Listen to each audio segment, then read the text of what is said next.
ഞാനിങ്ങനെ ഒരു personal audit നടത്തിയിരുന്നു. നിങ്ങളും അങ്ങനെ ഒരു ഓഡിറ്റ് നടത്തണേ.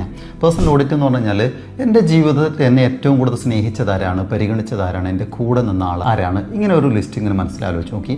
അതോടൊപ്പം എന്നെ ഏറ്റവും കൂടുതൽ വേദനിപ്പിച്ച ആളുകൾ ആരാണ്, ഏറ്റവും കൂടുതൽ പ്രയാസപ്പെടുത്തിയത്, ഏറ്റവും കൂടുതൽ അകറ്റി നിർത്തിയത് ആരാണെന്ന് ഇങ്ങനെ ആലോചിച്ചപ്പോൾ സത്യത്തിൽ എൻ്റെ ഒരു ഉത്തരത്തിൽ ഞാൻ എത്തിയത്, നിങ്ങളുടെ ഉത്തരം അങ്ങനെ തന്നെ ആവാൻ സാധ്യതയുണ്ട്. എന്തായാലും നിങ്ങളത് കമൻറ്റ് ചെയ്യണം.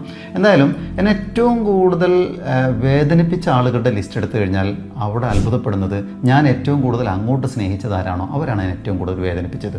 ഇനി എന്നെ ഏറ്റവും കൂടുതൽ സ്നേഹിച്ചത്, പരിഗണിച്ചത് ആരാന്ന് ചോദിച്ചു കഴിഞ്ഞാൽ സത്യത്തിൽ ഞാൻ അങ്ങോട്ട് യാതൊരു ബന്ധവും കാണിക്കാത്ത ആളുകളാണ്. പ്രത്യേകിച്ച് യൂട്യൂബിലും വീഡിയോസൊക്കെ ചെയ്തിട്ട് അങ്ങനെ നമ്മളെ ഇഷ്ടപ്പെട്ട കുറേ ആളുകളുണ്ട്, ഇതുവരെ കാണുക പോലും ചെയ്യാത്ത അത്തരം ആളുകളുടെ മെസ്സേജിലും കാര്യത്തിലൊക്കെ നമ്മളോടുള്ള ബഹുമാനം, നമ്മളോടുള്ള സ്നേഹം, ഇഷ്ടം നമുക്കിങ്ങനെ കാണാം. ഏറ്റവും കൂടുതൽ സ്നേഹിക്കുന്ന ആളുകൾ ഒരുപക്ഷെ എന്നെ ഇതുവരെ കാണാത്ത ആളുകളാണ് ഞാൻ മനസ്സിലാക്കുന്നത്. അതേസമയത്ത് നേരിട്ട് നമ്മൾ അങ്ങോട്ട് സ്നേഹിച്ചിട്ടുണ്ടെങ്കിൽ അവരിൽ നിന്നാണ് ഏറ്റവും വേദനയും കിട്ടിയിട്ടുണ്ടാവുക. നിങ്ങൾ ആലോചിച്ച് നോക്കുക, നിങ്ങളുടെ അഭിപ്രായങ്ങളും നിങ്ങളുടെ അനുഭവങ്ങളും കമൻറ്റ് ചെയ്യുക.